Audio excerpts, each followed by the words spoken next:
Oui, Seigneur, je te dis merci, Papa, pour l'opportunité que tu m'accordes ce soir de me tenir ici. Papa, que tu me prêtes les mots, Seigneur, pour pouvoir enseigner ta parole ce soir. Et que je sois un instrument que toi, tu utilises puissamment. Je bénis ton nom, Papa. Je te remets toute la gloire. Que ton nom soit glorifié. Je te dis merci pour tout. Nous avons ainsi prié. Amen. Soyez bénis. Je bénis Dieu pour la grâce qu'il me fait ce soir de me tenir ici. Je bénis aussi le serviteur de Dieu, Pasteur Hervé, pour le micro qu'il me donne ce soir, pour la confiance qu'il me témoigne chaque jour. Je lui dis merci. Et je vous dis merci aux serviteurs de Dieu et à tout le peuple de Dieu qui se tient ici ce soir. Que Dieu vous bénisse. Nous allons ouvrir notre Bible. Ce soir, nous allons parler les secrets d'une vie, d'une famille heureuse. Nous allons ouvrir notre Bible au psaume 127, le verset 1 et 3.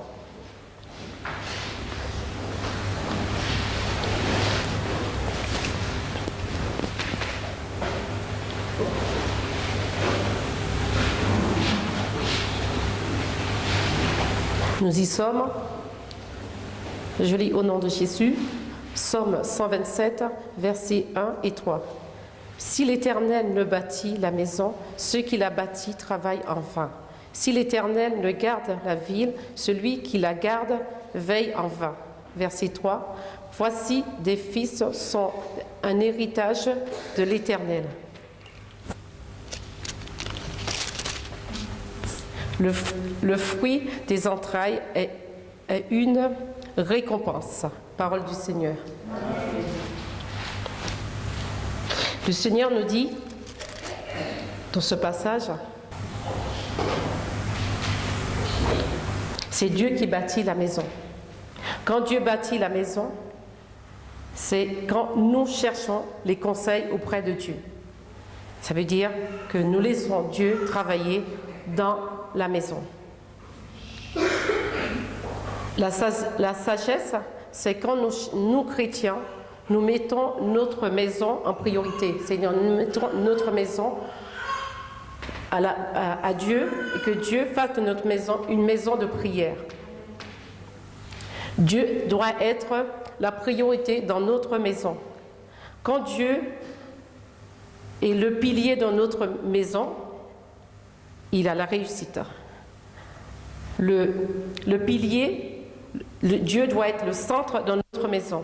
Il doit être le centre dans notre famille. Dieu doit être aussi la fondation de notre maison.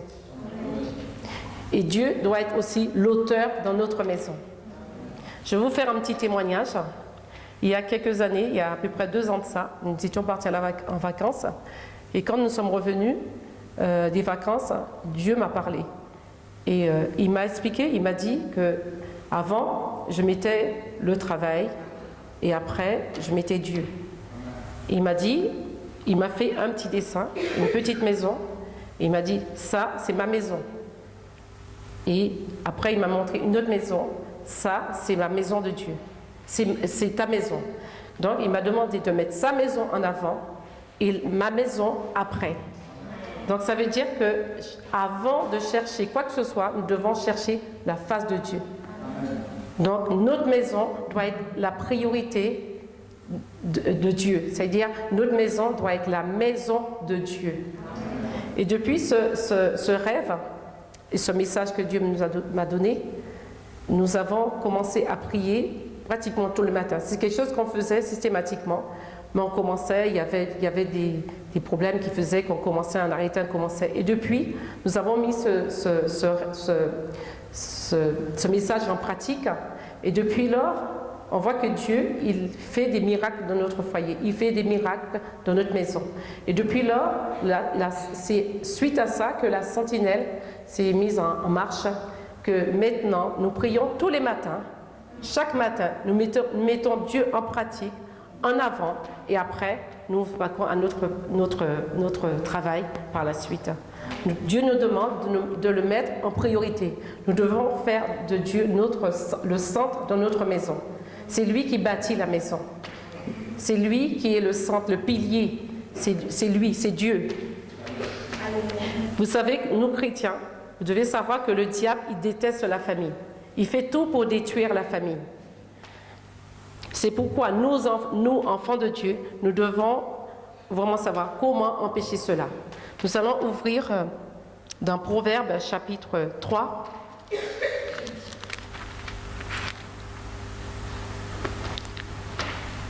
Versets 5 et 6.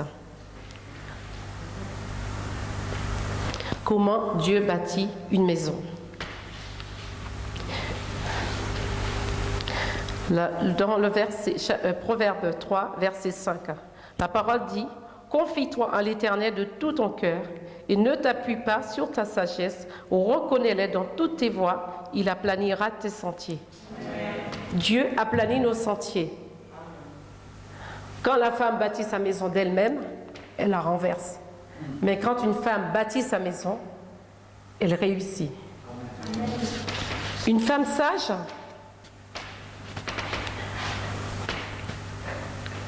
chérit son foyer. En hébreu, le mot maison, ça veut dire baït. C'est une baït. Le baït, ça peut être un temple, ça peut être le palace, ça peut être une cabane. Mais nous, dans le passage que nous allons voir, c'est notre maison. La femme sage chérit son foyer. C'est donc elle prend soin de sa maison. Elle la garde propre et bien rangée, afin qu'elle soit fière de sa maison. Elle cherche toujours à améliorer les choses. Nous ne devons pas rester toujours en disant « j'ai fait, c'est bon ». On cherche toujours à améliorer. Avec Dieu, on grandit toujours.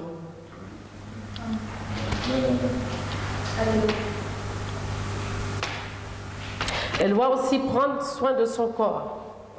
Une femme sage prend soin de son corps.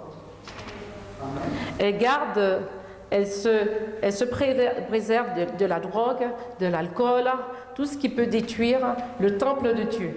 Elle doit garder son corps propre. Elle se nourrit de façon équilibrée. C'est important aussi. Nous avons la prière, mais il faut se nourrir aussi de la nourriture équilibrée. Elle veille sur sa famille. Ça, c'est important.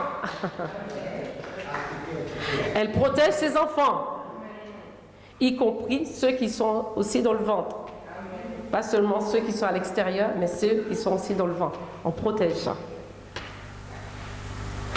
La femme sage doit demeurer humble. Et vous savez, quand on est humble, c'est difficile que le diable puisse détruire une femme de Dieu. La femme de Dieu, elle est humble. Elle est naturellement humble. Et c'est très difficile que le diable puisse détruire son foyer, détruire sa maison. Nous allons continuer, nous allons prendre le Proverbe, chapitre 18, 22. Nous allons avoir pas mal de chapitres, mais c'est intéressant, c'est important.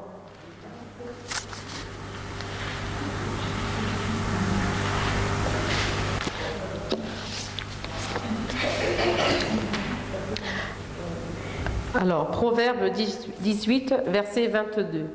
Celui qui trouve une femme trouve le bonheur. C'est une grâce qu'il obtient de l'Éternel.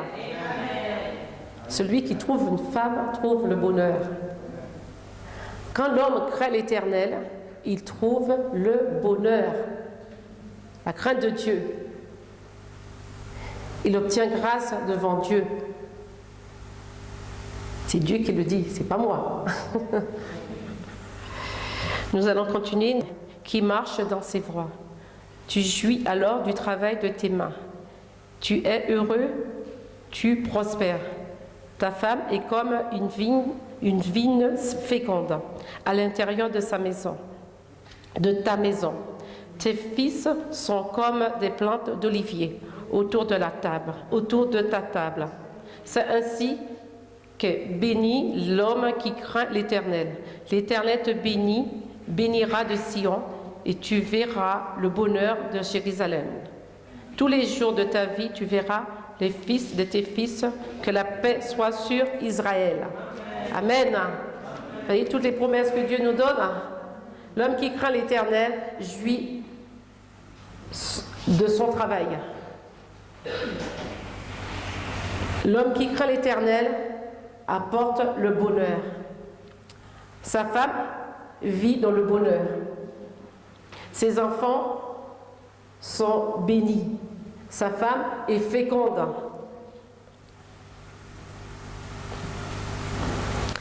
Et c'est un homme idéal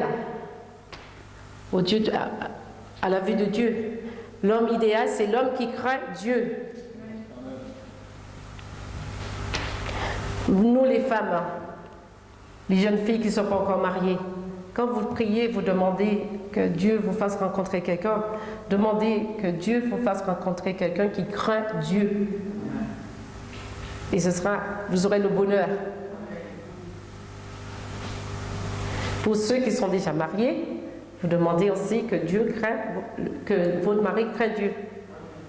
Et le bonheur régnera dans le foyer. Parce que Dieu veut que nous le craignions. Et l'homme qui craint Dieu, c'est un homme béni. Un foyer qui craint Dieu, c'est un foyer béni. Un foyer qui craint Dieu, c'est un foyer prospère. C'est un foyer que la main de Dieu règne dessus. Donc, nous devons faire de notre maison la priorité. C'est-à-dire, Dieu est le centre, il est le pilier, il est la fondation de notre maison. Nous voulons créer, si nous voulons créer la maison de notre propre main, nous allons la renverser. Mais si nous nous créons avec la fondation de Dieu, c'est-à-dire avec le bras de Dieu, c'est Dieu qui règne dans ce foyer, nous avons toutes les chances de réussir. Quelles que soient les montagnes, quelles que soient ces situations, nous aurons la victoire. Parce que c'est Dieu qui règne dans ce foyer. C'est Dieu qui est la fondation de ce foyer. C'est ce que nous devons faire. Nous, chrétiens, nous devons mettre Dieu en priorité dans notre maison. Dans la vie de nos enfants, dans tout, c'est lui qui règne. Et en conclusion, ce que je peux dire, c'est que si tout le monde n'est pas appelé à être au ministère, mais en étant femme au foyer, en étant femme au travail, quel que soit dans l'endroit où nous sommes, que nous soyons bien et que nous servons Dieu librement. Parce que partout où nous sommes des modèles. Donc nous pouvons parler de Dieu, quel que soit l'endroit que nous sommes. Nous ne sommes pas obligés d'être devant la chaire, devant le pupitre pour pouvoir servir Dieu. On peut servir Dieu dans notre maison, on peut servir Dieu dans notre travail, on peut servir Dieu partout que nous sommes. Nous sommes le temple du Saint-Esprit. Donc il faut être fier d'être chrétien. Et que Dieu vit en nous. Il est là, il est en nous. Vraiment que notre maison soit le sanctuaire de Dieu. Que notre corps soit le sanctuaire de Dieu. Que nous prenions soin de ce que Dieu nous a donné. C'est très important. C'est quand nous construisons notre maison, que nous cherchons vraiment que Dieu y règne dans notre foyer. Et rien ne pourra détruire ce foyer. Quelles que soient les montagnes, quels que soient les vents et marées, rien ne pourra détruire notre maison. En faisant Dieu notre sanctuaire.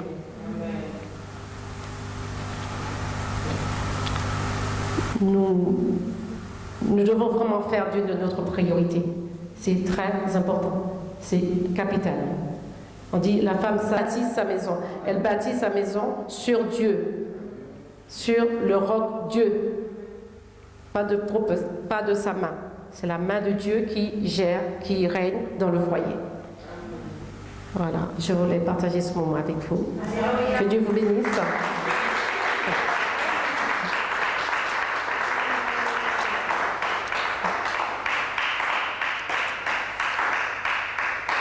Soyez bénis. Amen. Amen.